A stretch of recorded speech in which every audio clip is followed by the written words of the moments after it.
Right, so Peter, we're talking about quality in language teaching and learning. In your opinion, how's a good language teacher? Obviously, they have to know what they're talking about, know the subject well, be aware of students' needs, which is alpha and omega. That applies to any sort of teaching, really, of course, not just language teaching. And be up to date with their own language, of course, because there are new words being introduced into the language the whole time. Flexibility, plan well individual lessons and whole courses, but also be prepared to adapt to problems that come up or difficulty a student might have that the teacher wasn't aware of from the start. Some people say that it's essential to have a native speaker as a language teacher. What's your view on that? It's certainly an advantage, but I think professional training is at least as important, that a teacher has good qualification to stand on.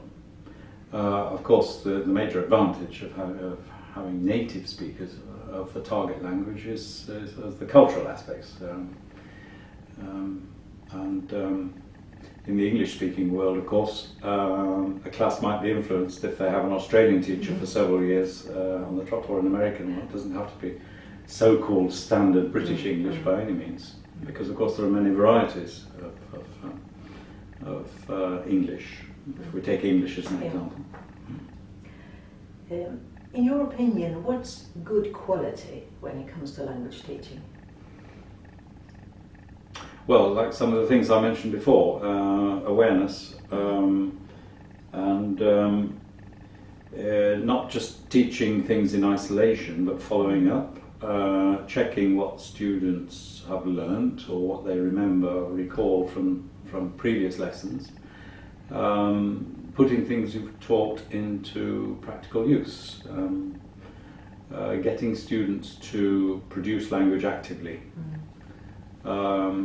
Which actually is quite a tough task.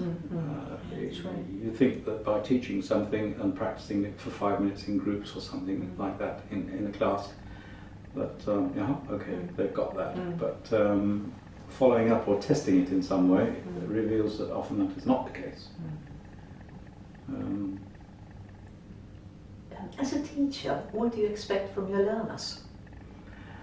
Well, one always hopes, of course, that they will follow up between lessons. That applies to adults, no matter how busy they are in their professional lives. That applies to them equally as to school children. And of course, we all know that school children attempt to buy other things outside the classroom.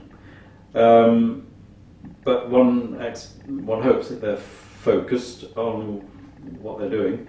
And also, because there's a question of motivation, have they been forced there? Have they been required to go there? Of course, in the school world, children don't like every subject they have.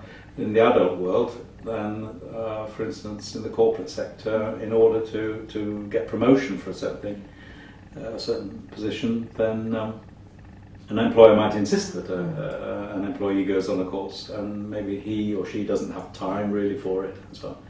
So there can be various things that get in the way, no matter what we expect our students to. Would you expect your students or your learners to do extra work outside the classroom? Yeah. Yes, otherwise you're just focused on what you're learning for one lesson a week and nothing else. You're really not going to make much progress unless you do make an effort between sessions. Very true. Thank you very much, Peter.